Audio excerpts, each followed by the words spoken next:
Ya estamos.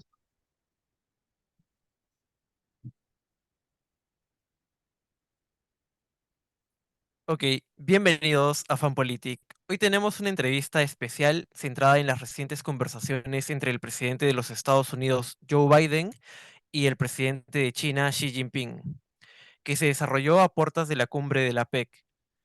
En esta reunión, que duró 4 horas aproximadamente, se abordaron temas como el establecimiento de la comunicación directa entre ambos jefes de Estado, el restablecimiento del diálogo militar, la lucha contra el fentanilo, la venta de armas por parte de Estados Unidos a Taiwán, entre otras temáticas. Pero también vamos a abordar dentro de este podcast entrevista lo que viene a ser la cumbre de la PEC, su importancia, las oportunidades y su futuro. Para abordar todos estos puntos, en esta entrevista nos está acompañando el doctor Carlos Aquino, que es profesor de Economía en la Universidad Nacional Mayor de San Marcos, también es director del Centro de Estudios Asiáticos y es un especialista en temas económicos de Japón y de China. Muy buenas noches, profesor Carlos Aquino. Hola Benji, ¿cómo están? Qué gusto de estar contigo aquí. Para comenzar con esta entrevista, profesor, quisiéramos que nos pueda responder la siguiente pregunta, ¿no? ¿Qué significa el establecimiento de la comunicación directa entre ambos jefes de Estado, ¿no? Entre el presidente de Estados Unidos y el presidente de China, Xi Jinping. Bueno, yo creo que es algo sumamente importante, ¿no? ¿Por qué? Porque en el último año en particular las tensiones entre China y Estados Unidos han aumentado, ¿no? Y son de todo tipo, ¿no? No solo el tema comercial, ya desde Trump, incluso en 2018, Estados Unidos empezó a poner sanciones económicas a China, subiendo los aranceles a más de la mitad de los productos que Estados Unidos importa de China. Eso se agudizó el año pasado con las restricciones a la venta de chips, estos semiconductores avanzados a China. No solo la venta de semiconductores, sino incluso de maquinaria y partes y componentes para hacer estos chips. El tema geopolítico, el tema de Taiwán, el tema del Mar del Sur de China. El Mar del Sur de China es un mar justamente que está al sur de China, pero tiene en sus costas también a países como Vietnam, Filipinas, Malasia, Indonesia, y donde prácticamente toda esa masa de agua a China lo reclama como suya, ¿no? Y obviamente eso no están de acuerdo pues Filipinas, Vietnam y otros países, ¿no? El tema también de lo que según Estados Unidos ocurre en China, la violación de los derechos humanos en Tíbet, Xinjiang, Hong Kong. Entonces, hay muchos temas que son contenciosos entre ellos. El problema es que no había ningún contacto de alto nivel hasta hace algunos meses y obviamente aprovechando este coyuntura del foro de líderes APEC se han reunido. Entonces, ¿qué significa? Que las diferencias no se van a arreglar, las diferencias van a estar ahí, van a continuar, pero por lo menos, como se dice, están llevando esas diferencias en un diálogo civilizado y evitar sobre todo posibles conflictos, porque no solo no se reunían los altos líderes, sino incluso no había comunicación entre las más altas autoridades militares. Y ha habido casos en el mar del sur de China, incluso en el estrecho de Taiwán, que separa Taiwán y China, de encuentros muy cercanos, incluso peligrosos entre naves y aviones de Estados Unidos y China, y podría haber ocurrido un terrible accidente, de venir en una cosa peor, ¿no? Y si no hay líneas de comunicación directa, esto podría agravarse. Pero ya esta reunión ha permitido que se restablezca, entre otras cosas, una línea directa entre los altos mandos militares, así que las diferencias van a continuar entre los dos países, pero ya sería una cuestión más civilizada. Como ellos mismos dicen, no vamos a administrar nuestras diferencias, vamos a tratar de manejar nuestras diferencias, que están ahí, pero por lo menos evitar pues un conflicto mayor, ¿no? Muy bien, profesor. Nuestra segunda pregunta viene con respecto a lo que ya había mencionado, ¿no? La cuestión del diálogo militar, ¿no? Justamente hemos visto que en los últimos meses, ¿no? Tanto el Ejército Popular de Liberación de China como el Ejército de los Estados Unidos han estado quizás en momentos tensos, ¿no? Por ejemplo, creo que hace un par de semanas hubo un sobrevuelo por parte de uno de los aviones chinos que se acercó hasta casi 2 metros de un avión estadounidense, ¿no? Y la pregunta va principalmente en relación a cuáles serían las implicancias del restablecimiento del diálogo militar entre el ejército de los Estados Unidos y el Ejército Popular de Liberación de China, ¿no? Claro. Bueno, primero, ¿qué es lo que ocurre, no? Como decía, el mar del sur de China, pues, es una gran masa de agua, pero que China prácticamente reclama todo como suya. Cuando hace 20 o 30 años, toda esa extensión marítima donde hay muchas islas estaban prácticamente deshabitadas y donde los aviones, los barcos podían pasar sin ningún problema. Ahora China se ha apropiado de muchas de esas islas, las ha militarizado y China dice los barcos, los aviones que pasen cerca de nuestras islas deben pedirnos permiso. Entonces Estados Unidos dice, eso no es de nadie, de hace 20, 30 años no era de nadie. Entonces yo no tengo ninguna necesidad de pedirte permiso porque no es de nadie, tú te lo has apropiado, ¿no? Y obviamente Estados Unidos se acercaba a esas islas, sus naves o sus aviones, y ha ocurrido con incidentes como el que tú has descrito, que no es el primero en realidad, ya ha habido de naves acercándose, chinas acercándose demasiado a las naves de Estados Unidos o de barcos de China acercándose demasiadas a las naves de Estados Unidos. Desde hace un año prácticamente no había diálogo alto y nivel. ¿Por qué? Porque el ministro de Defensa chino, que hasta ahora no nombra uno nuevo, pero el que había fue sancionado por Estados Unidos porque China compra armas a Rusia y sabemos que Rusia pues ahora es un par internacional por la invasión rusa que ha hecho Ucrania, ¿no? Entonces obviamente China se molestó con Estados Unidos porque sancionó a este ministro de Defensa, este jefe militar y suspendió todo diálogo militar. Entonces ya con la reunión entre Biden y Xi Jinping, este diálogo militar se va a restablecer y en caso hay un accidente, si ocurre un accidente, inmediatamente se comunica a las más altas autoridades militares y este accidente, ¿querían eso qué es? Accidente y no debería una cosa peor que podría pasar de no haber este diálogo al más alto nivel entre las Fuerzas Armadas, ¿no? Muy bien, profesor. Sí, me parece que el tema también es un tema muy, muy interesante, ¿no? Para evitar justamente la escalada ante un posible conflicto, ¿no? Teniendo en cuenta que ambas son potencias, una quizás en ascenso y la otra en descenso, ¿no? Viendo lo que viene a ser también la cuestión del nuevo orden mundial, ¿no? Que es una cuestión que se está abordando bastante, ¿no? Mi siguiente pregunta va en base ya a una cuestión que justo leí en un artículo, ¿no? En el cual mencionaban o lo calificaban, ¿no? Como lo que viene a ser la tercera guerra del opio, ¿no? En justamente esto con lo que viene a ser la cuestión del fentanilo, ¿no? Y pues, ¿qué implicancia, bueno, o qué implica el apoyo a la lucha contra el fentanilo por parte del gobierno chino hacia los Estados Unidos, ¿no? Ujú, ujú.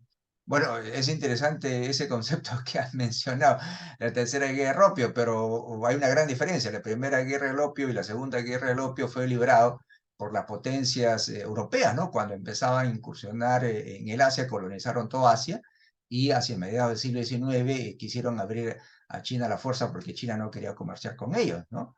O sea, fue una guerra impuesta por las potencias europeas coloniales para abrir el mercado chino a la fuerza, ¿no? Esta guerra, esta tercera guerra sería más bien China tratando, bueno, según Estados Unidos, China quiere envenenar al pueblo de Estados Unidos y por eso este tema del fentanilo. Sí, Estados Unidos tiene un gran problema en su sociedad, bueno, tiene muchos problemas y uno de ellos pues es el creciente uso de opioides, ¿no? Entre gran parte de su población y todos los años mueren decenas de miles de personas por el abuso de estos opioides, ¿no? Y justamente uno de los componentes básicos de estos opioides es el fentanil, del cual China es el mayor productor del mundo. Y según Estados Unidos, pues China prácticamente exporta eso, vende esto sin ningún control, se van por Estados Unidos, perdón, a México y de ahí llegan a Estados Unidos. Entonces, para Estados Unidos, si realmente quiere eliminar o disminuir a menguar el problema de los opioides en Estados Unidos, debe atacar la fuente, que es la producción de un componente básico como es el fentanil, que viene de China. Entonces, parece que se ha logrado un acuerdo donde China se ha comprometido a disminuir o eliminar la venta de este fentanil, pues para que no pueda ser usado en la fabricación de los muchos opioides que se consume o se abusa en Estados Unidos, ¿no?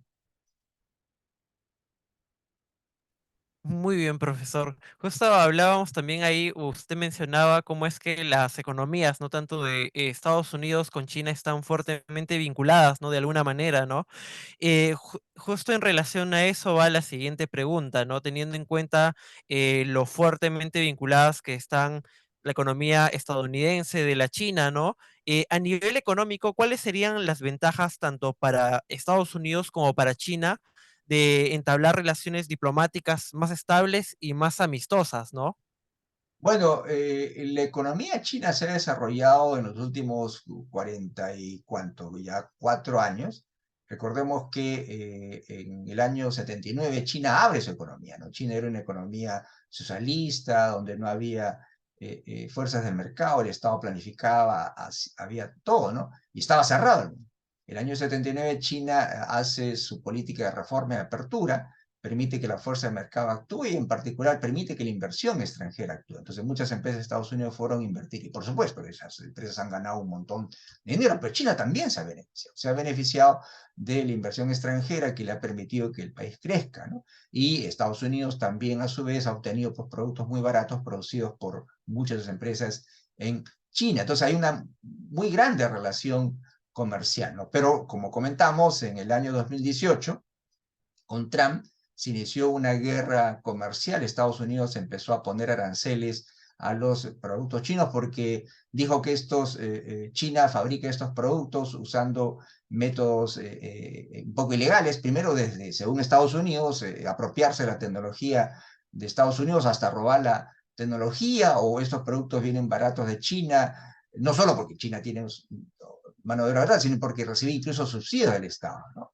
Entonces, según Trump, prácticamente China se está aprovechando de Estados Unidos, apropiándose de la tecnología y vendiendo a Estados Unidos productos baratos subsidiados por el Estado chino. Y por otro lado, China no dejaba entrar pues libremente la inversión extranjera, solo la que ellos podían controlar o solo la que ellos podían permitir, y los productos de Estados Unidos se enfrentaban barreras en el mercado chino. Entonces, había una relación comercial muy grande, hay esa relación comercial muy grande, pero empezó a restringirse desde la presidencia de Trump con las acciones comerciales, con los altos aranceles. Pero como comentamos, esto se ha agudizado porque Estados Unidos no solo empezó a restringir la entrada de productos chinos a su país, sino que también ha prohibido la venta de productos tecnológicamente avanzados, como los chips. ¿Por qué?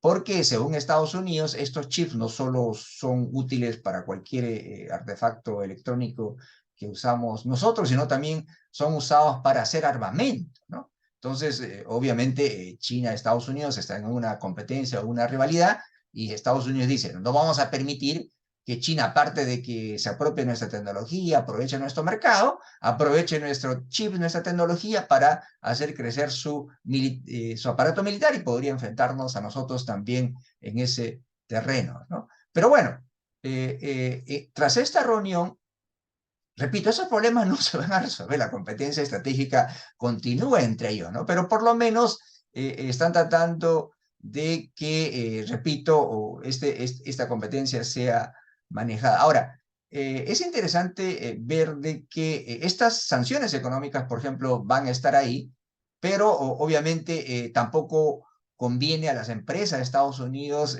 que Estados Unidos prohíba que ellos inviertan en China o vendan su tecnología a China, porque China es un gran mercado también para ellos. Además, China, a pesar de que se ha desarrollado muy grande en muchos sectores, todavía depende de algunas industrias altamente avanzadas como los chips para su desarrollo. Entonces, yo creo que esta normalización del diálogo, a pesar de que las diferencias continúan, conviene a ambos, ¿verdad? Estados Unidos, sus empresas van a seguir accediendo al gran mercado chino, van a seguir vendiendo su tecnología, quizás no la de la última generación, y por otro lado, China va a seguir teniendo acceso al mercado de Estados Unidos para vender sus productos y va a seguir comprando tecnología de Estados Unidos, aunque no sea la más avanzada. Entonces yo creo que a los dos lados les conviene, y no solo les conviene a los dos lados, sino le conviene a todo el mundo, porque no olvidemos que una guerra comercial y una guerra en otro sentido peor perjudicaría a todo el mundo. No olvidemos que China y Estados Unidos, entre estos dos, prácticamente tienen ¿cuánto? Casi el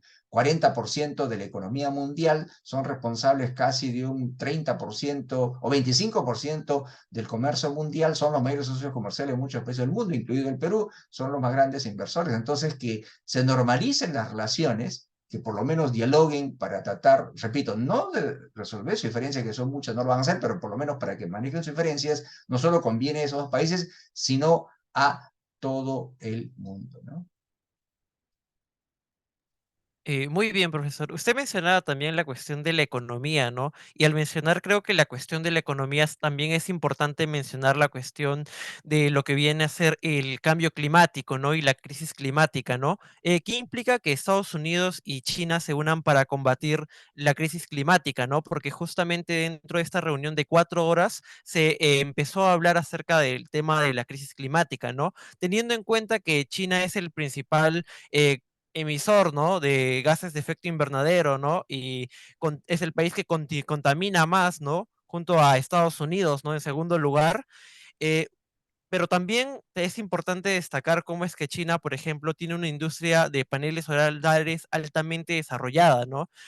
Justo hace unos días yo leía un artículo en The Economist, ¿no? Donde mencionaban que en la actualidad, China representa el 75% de la producción eléctrica mediante paneles solares, ¿no? Produce anualmente unos 50 gigawatts, me parece, y tiene expectativas de seguir produciendo una cantidad sumamente elevada dentro de los próximos años, ¿no? Que más o menos llegaría a los 130.000 gigawatts, ¿no? Entonces, mi pregunta iba más que nada, a raíz de esta reunión, ¿cómo es que las relaciones entre ambos países puedan mejorar y de esa manera puedan contribuir quizás a evitar que esta crisis climática siga agravándose, ¿no? Teniendo en cuenta los múltiples cambios que se están dando dentro del mundo, ¿no? Y pongo como ejemplo, pongo como ejemplo nada más la sequía que se está dando en el Amazonas, ¿no? Que es completamente alarmante y me parece que casi ningún medio de comunicación ha estado hablando en estos últimos meses, ¿no? Sí, bueno, como tú lo has mencionado, o sí, definitivamente China y Estados Unidos son los más grandes emisores, pues, de estos gases contaminantes que contribuyen al calentamiento global, ¿no? China ahora contamina más que Estados Unidos, aunque como los chinos dicen, y tienen razón, claro, en total China contamina más que Estados Unidos, pero en per cápita Estados Unidos sigue el que contamina más, ¿no? Porque son 4 veces más chinos que estadounidenses, entonces per cápita Estados Unidos sigue siendo el que más grande contaminador del mundo, ¿no? Claro, estos dos países son vitales, no solo porque son las más grandes economías del mundo, sino también porque son los que más contaminan. Y de hecho, cuando hubo estas negociaciones del Acuerdo de Cambio Climático de París, que se alcanzó un acuerdo hace algunos años, donde el mundo se comprometió con estos dos países a la cabeza, de trabajar para que se reduzca estas emisiones de gases y que el calentamiento global se amengüe, todo el mundo estaba feliz, ¿no? Pero a raíz de estas diferencias que se agudizaron en este último año en particular, así como se cortaron prácticamente las negociaciones o conversaciones en alto nivel en el tema militar, también China dijo, no, yo no voy a conversar más del cambio climático porque Estados Unidos me sigue atacando, atacando, atacando, qué sé yo. Bueno, un resultado bueno de este diálogo de Xi y Biden, tú lo has dicho, es que los dos países se van a comprometer a trabajar. Ahora, habría que decir, y tú ya lo has mencionado, que si bien es cierto, China todavía o sigue siendo el más grande contaminante como país, ha hecho muchas contribuciones justamente a combatir este cambio climático, ¿no? Fíjate tú, en los últimos años, tú sabes, yo viajo mucho a China. La primera vez que estuve ahí fue el 89, he estado más de 20 veces en China, la última vez fue en septiembre de este año, en marzo también estuve por ahí.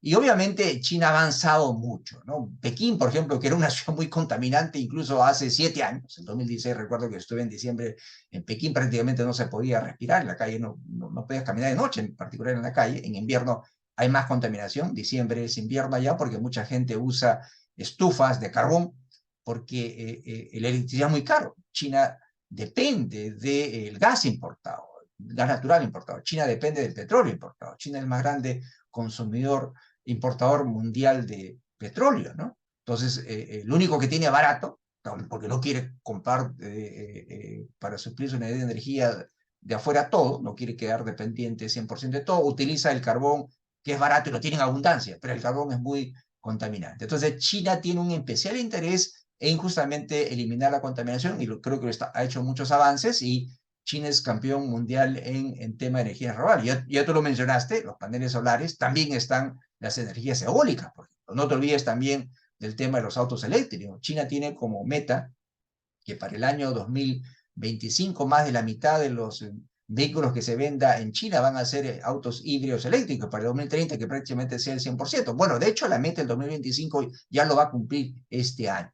Entonces China está avanzando mucho, más de la mitad, leía, o 60% de todos los autos eléctricos que circulan en el mundo están en China, ¿no? Entonces, China ha avanzado mucho, entonces yo creo que el hecho, en todo caso, de que Estados Unidos y China se sienten a conversar, las más grandes economías, los más grandes contaminadores, da una nota de optimismo frente a este tema terrible del calentamiento global, con las consecuencias terribles, como tú has mencionado, la sequía en el Amazonas, ¿no?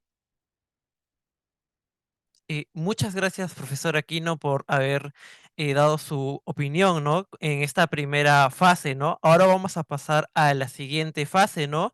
A la siguiente sección donde vamos a hablar ya más con respecto a lo que viene a ser la cumbre de la PEC, ¿no? Cumbre a la cual asisten 21 países del Asia-Pacífico y de las cuales el Perú forma parte, ¿no? Doctor Aquino, ¿podría comentarnos qué es la PEC y cuál es su importancia para los países que la componen? El APEC es las siglas en inglés del Foro de Cooperación Económica Asia-Pacífico, ¿no? Creado en el año 89, como lo mencionas, son 22 países. Bueno, no se llaman países, se llaman economías, porque están Hong Kong, que no es un país, es parte de China, y está Taiwán, que la mayor parte del mundo no lo reconoce como país, lo reconoce como parte de China. Entonces son 21 economías. Y son importantes porque estas 21 economías, 16 de Asia y 5 del lado del Pacífico, del lado de las Américas, perdón, donde está el Perú, estas 21 economías contribuyen prácticamente con el 40% del Producto Bruto Mundial, perdón, el 40% de la población, casi el 50% del PBI mundial y casi el 60% del comercio mundial. Entonces, están las economías más importantes, ¿no? La primera más grande, Estados Unidos, la segunda más grande, China, la tercera más grande, Japón, entre otros, ¿no? Y es sumamente importante para el Perú en particular, porque el año pasado el 67% de todo lo que el Perú exportó al mundo se fue a las economías de la PEC. Solo Asia se ha ido casi la mitad de lo que exportamos, ¿no? Entonces, ¿qué es lo que busca este grupo? Busca pues crear entre ellos una zona de libre comercio e inversiones. Se ha logrado mucho en estos últimos años. Creado el 89, se planteó el 93, 94, ¿no? Con las famosas metas de Bogor, es una ciudad en Indonesia, Bogor, que para el año 2020 se alcance entre ellos una zona de libre comercio e inversión. Bueno, ya pasó el 2020, no se ha logrado, pero han tomado pasos para que sus aranceles entre ellos disminuyan, pero quizá lo más importante es que el foro ha sido una tribuna, el foro APEC ha sido una tribuna para que se reúnan estas economías y entre ellos a acuerdos comerciales. El caso del Perú es típico, ¿no? El Perú tiene TLCs con China, Japón, Corea, por mencionar tres países importantes en Asia, porque está en el APEC. Si tú miras en Latinoamérica, por ejemplo, quiénes son los países que tienen tratado de libre comercio con China, Japón, Corea, entre otros en Asia, son los países que están en el APEC, como México, como Chile y el Perú. Entonces es un acuerdo muy importante donde el Perú creo que ha ganado mucho, podría ganar más, y el próximo año el Perú va a ser sede justamente de las reuniones de este foro, ¿no? Muy bien, profesor. Vamos a pasar a la siguiente pregunta. La siguiente pregunta es vinculada principalmente a tanto Estados Unidos como China, ¿no? Como sabemos, ambos países son las dos principales economías del mundo, ¿no? La primera y la segunda, ¿no? Pero también son dos países que están en plena competencia, ¿no? Por definir quién va a ser la próxima potencia hegemónica, ¿no? Entonces, en ese punto, queríamos consultarle cuál es la importancia de los Estados Unidos y China a nivel económico y comercial para los miembros que conforman la PEC. Sí, esto es muy interesante, ¿no? En realidad, como decíamos, son 21 economías, ¿no? Estados Unidos, China y 19 más. ¿Y por qué hago esta diferencia? Porque en realidad China excepto para Canadá y México, que tienen a Estados Unidos como su mayor socio comercial, para el resto de las economías, China es el mayor socio comercial. El caso del Perú es clarísimo. El caso del Perú, el 33% de todo lo que el Perú vendió al mundo el año pasado fue a China, por ejemplo, y Estados Unidos está muy por debajo, ¿no? El 35% este año estaba viendo en los primeros meses de este año, el 37% prácticamente de lo que el Perú ha vendido al mundo se fue a China, y Estados Unidos ha sido casi, casi una tercera parte de eso, ¿no? Entonces, es interesante que para las 21 economías, Estados Unidos y China son los socios más importantes, pero para la mayoría de ellos es China, pero entre los dos prácticamente contribuyen con casi la mitad o un 40% del comercio del resto de las economías de la PEC. No solo eso, son los más grandes inversores también en muchas de las economías del APEC. En el caso del Perú, por ejemplo, se sabe que casi un 25%, 26% de todo lo que el Perú ha recibido en inversión extranjera viene de China, por ejemplo. Entonces sí, es sumamente importante para las economías del APEC, Estados Unidos y China, y la idea es que justamente este foro APEC busca tener una mayor integración económica entre estos 21 economías, y obviamente el beneficio va a ser mucho mayor porque son dos economías grandes. China está en ascenso, Estados Unidos, bueno, algunos dicen que está en declive, quizá no necesariamente. Estados Unidos tiene todavía una economía muy vital, crece casi a 2,5%, que es una proeza considerando que es una economía bastante desarrollada, ¿no? Pero en todo caso, estas dos economías pues son las más importantes y lo van a seguir siendo los próximos 20, 30, 40 años, ¿no? Ahora quizás yéndonos a un tanto más, un punto en específico, ¿no? Y hablando más del Perú, ¿por qué es tan importante para el Perú formar parte de la PEC? ¿Y cómo es que quizás el Perú ha visto beneficios, ¿no? De formar parte de la PEC. Mira, podemos ver la importancia de la PEC para el Perú en el siguiente sentido, ¿no? Por ejemplo, imaginemos que nosotros somos socios, pues, de un club, de un barrio, ¿verdad? Pero imagínense que somos invitados a participar en el club más exclusivo del país, donde podemos reunirnos, hacernos amigos y hasta negocios con las personas más importantes, con los empresarios más ricos de ese país. Eso es la PEC. ¿Ustedes se imaginan? El Perú tiene, por lo menos una vez al año, como está sucediendo ahora con la presidenta Dina Boluarte, la posibilidad de conversar con Biden, con Xi Jinping, los presidentes de los dos países más poderosos del mundo. Pero no solo eso, también, por lo menos una vez al año, tiene la posibilidad de reunirse el Perú, por ejemplo, con los empresarios más poderosos del mundo, los de Apple, de Amazon y muchos más, porque ese es el atractivo de la PEC. No olvidemos que la PEC no solo reúne gobierno, no solo reúne una vez al año a los líderes de los países. El 17, o sea, mañana se reúnen los líderes de la PEC, todos. Bueno, de hecho ya se han tomado una foto hoy día, pero el día de hoy se han reunido con los empresarios. Entonces, imagínate tú, el Perú, gracias a la pertenencia en la PEC, tiene la posibilidad de llegar a los líderes más importantes del mundo. No es fácil reunirse con Biden, con Xi Jinping, así nomás. Muchos países no lo logran hacer, pero el Perú lo puede hacer gracias a ser miembro de la PEC. Y, por supuesto, pues llegar a los empresarios más importantes del mundo y atraer inversión extranjera. Y en ese sentido creo que el Perú se ha beneficiado. Es clarísimo que el Perú, por lo menos en los últimos 20 años, hasta antes de la pandemia, hasta el 2019, Perú fue uno de los pocos países en el mundo, creo que no había más de tres, que creció en forma consecutiva en los últimos 20 años, hasta el 2019. ¿Y eso por qué se logró? El gran motor de la economía peruana ha sido las exportaciones. En el año 90 el Perú exportaba 3.000 millones de dólares, casi 4.000.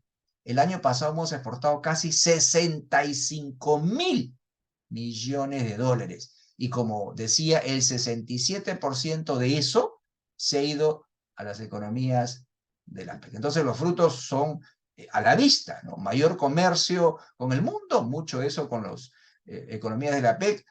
Perú ha recibido ingente inversión extranjera. En el año 90 también creo que la inversión extranjera acumulada era como 5.000 millones de dólares. El año pasado la inversión extranjera acumulada en el Perú es más de 125.000 millones de dólares y de eso parte importante viene también de las economías de la PEC. Entonces los beneficios son tangibles, más bien podríamos aprovechar mucho más, atraer mucha más inversión, exportar mucho más a esas economías si tuviéramos un país políticamente, socialmente un poco más estable, si tuviéramos una mejor infraestructura física, si tuviéramos una mejor mano de obra educada y todo lo demás. Son tareas pendientes que tenemos que hacer para aprovechar mejor esta relación que tenemos ya con las economías de la APEC.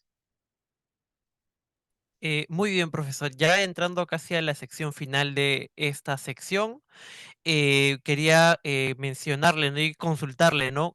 ¿Cuáles son los avances que se puede esperar para una mayor integración económica en el APEC? Sí, bueno, el Perú va a ser sede el próximo año de las reuniones de APEC. En noviembre va a haber la reunión cumbre de líderes. Vamos a tener aquí en noviembre a Xi Jinping, a Biden y todos los líderes de las 21 economías. El Perú esperemos que pueda seguir encontrando mercados más abiertos en el APEC. Recordemos que el APEC busca pues eliminar, reducir los aranceles, eliminar los aranceles, las barreras al comercio de bienes, ¿verdad? Primero. Segundo, esperamos atraer más inversión desde esos países. Pero no olvidemos que la PEC no es solo eso. El APEC no solo busca crear un área de libre comercio, aumentar el flujo de bienes, atraer más inversión, que fluya más inversión, sino hay otro componente que no se conoce mucho. El APEC busca un mayor comercio, inversiones y también tiene un componente de cooperación económica y técnica. Entonces podemos atraer cooperación económica, cooperación tecnológica de las economías de la PEC. Yo siempre digo, el Perú está aprovechando mucho los mercados de Asia, de Japón, de China, de Corea, vendemos mucho allá, pero por ejemplo, ¿por qué no aprendemos de su experiencia de desarrollo económica? Asia, casi prácticamente todos los países de Asia hace 70, 80 años recién se independizaron, eran muy pobres y ahora muchos de ellos están por encima de nosotros. ¿Cómo lo hicieron? ¿Cómo se desarrollaron? Y uno de ellos es, por ejemplo, y lo que puede buscar, y se puede buscar bajo este mecanismo de cooperación económica y técnica, el desarrollo de los recursos humanos. O sea, Japón se ha desarrollado, Corea se ha desarrollado, no porque tenga recursos naturales, que no los tiene, sino por la capacitación de su mano de obra, por la inversión en tecnología, por la gran gasto en investigación y desarrollo. Entonces yo creo que esas cosas el Perú puede aprovechar, aparte por supuesto de venderle más, aparte por supuesto de tener más inversión extranjera. Aprendamos de eso. Por ejemplo, el Perú el próximo año tiene como lemas de su año de APEC el tema de las apoyar, formalizar las miles de pequeñas y medianas empresas que están en la economía informal, por ejemplo, ¿no? Desarrollar los recursos humanos, por ejemplo, aumentar el papel de la mujer en la economía, por ejemplo, cómo alcanzar un desarrollo sostenible y equitativo, por ejemplo. Muchos de las economías del Asia lo están logrando, lo han logrado. Entonces hay que aprender de eso también, ¿no? Bueno, finalmente, profesor, ya entramos a la parte final. Bueno, vamos a hablar ahora con respecto a la reunión bilateral entre Perú y China, ¿no? Que justamente ha tenido cabida el día de hoy, ¿no? Si es que no me equivoco. Sí, sí, sí. ¿Cuáles son los acuerdos a los que ha llegado como tal la presidenta Boluarte con su homólogo chino, ¿no? Luego de quizás haberse reunido con él, ¿no? Este jueves. Bueno, primero que no hay ningún comunicado oficial donde diga exactamente de qué han hablado. Supongo que mañana pasado saldrá eso, pero hay ciertas indicaciones, ¿no? Por lo menos hay un párrafo que circula, hay un corto video que circula del presidente Xi Jinping diciendo de que, bueno, primero habría que ver que ya lo hemos mencionado, creo.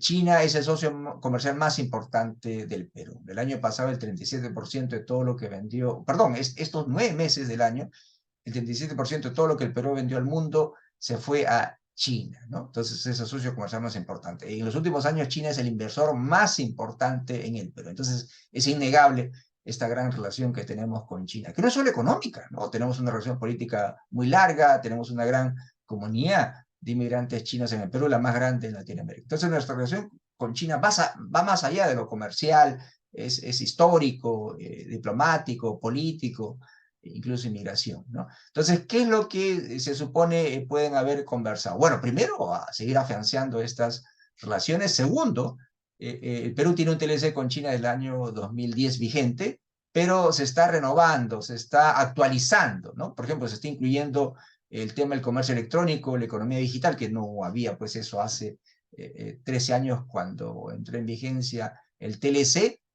China también ha manifestado, según lo que se puede escuchar en este corto video del presidente Xi Jinping, de que va a seguir colaborando con el Perú. China, como sabemos, tiene un gran proyecto llamado la Iniciativa de la Franja y la Ruta, donde busca prácticamente construir o renovar la infraestructura física existente en todo el mundo, y el Perú es miembro de esta Iniciativa de la Franja y la Ruta desde el año 2019, y China está invirtiendo mucho dinero en infraestructura. Ahí tenemos el ejemplo del gran puerto de Chancay, ¿no? Cuya primera etapa se inaugurará en noviembre del próximo año, cuando el presidente Xi Jinping está aquí, él va a estar también en esa inauguración. Entonces, yo creo que la reunión ha servido primero para fortalecer esos lazos económicos y en todo sentido que ya tenemos con China, y seguir explorando nuevas áreas de colaboración, no solo económica, sino también técnica y de todo tipo, ¿no?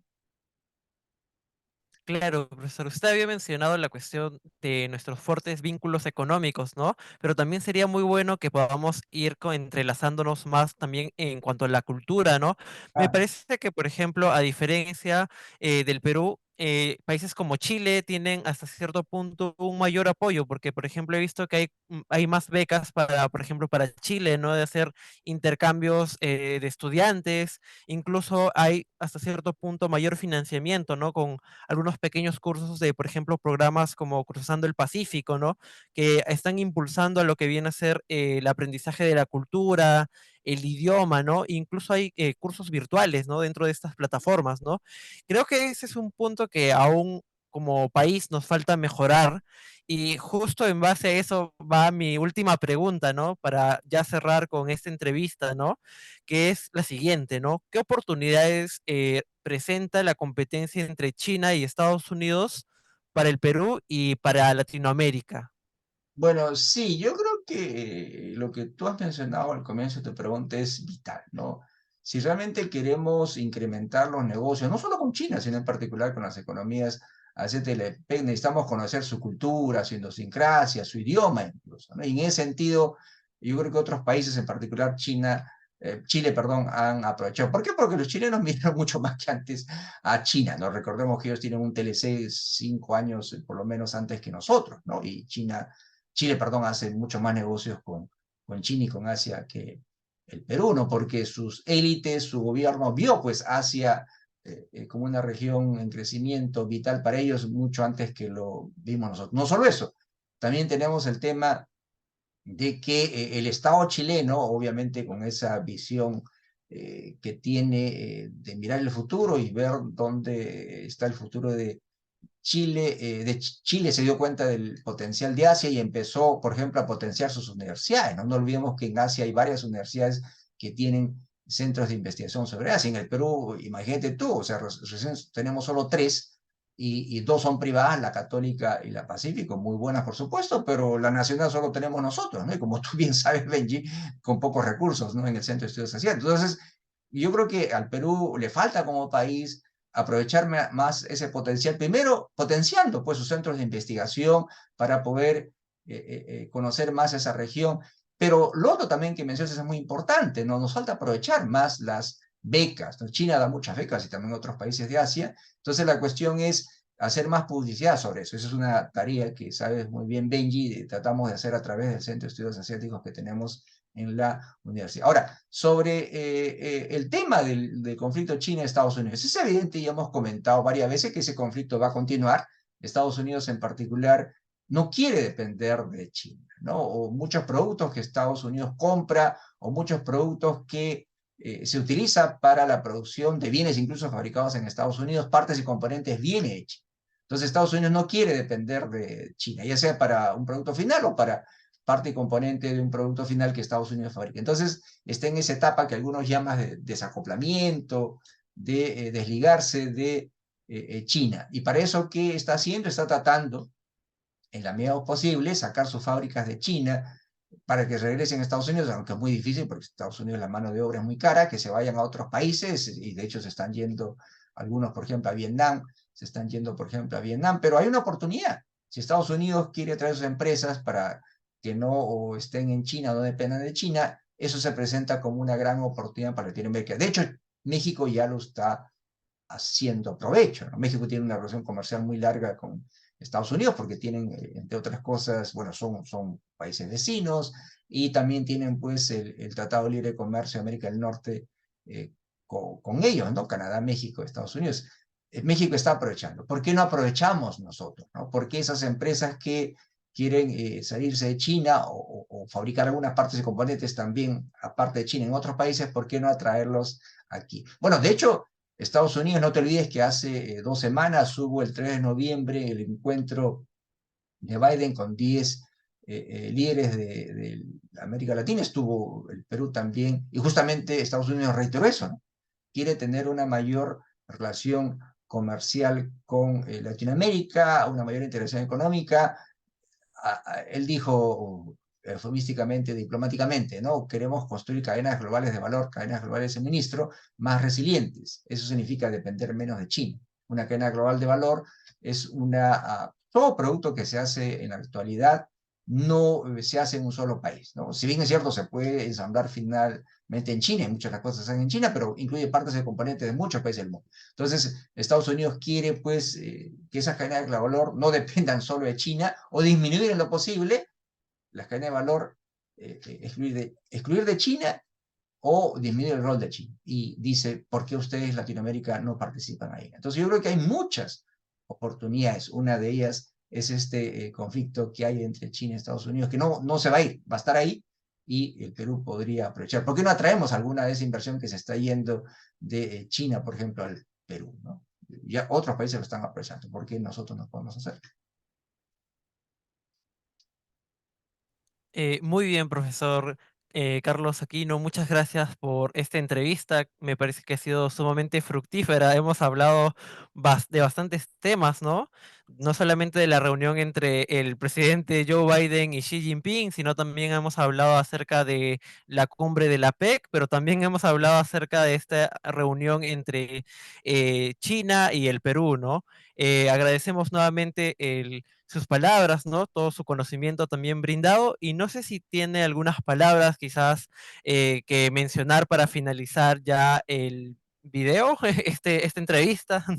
Bueno, no, primero Benji, agradecerte. Fue muy interesante también tus preguntas, la conversación que hemos tenido y esperamos que este sea el inicio de otras conversaciones también, ¿no? Definitivamente, todavía no hay muchos conocimientos sobre Asia en el Perú, son pocos los expertos en el tema, entonces yo creo que esta labor que hacemos de difusión es muy importante. Te felicito también por esa iniciativa y repito, ojalá podamos conversar otra vez.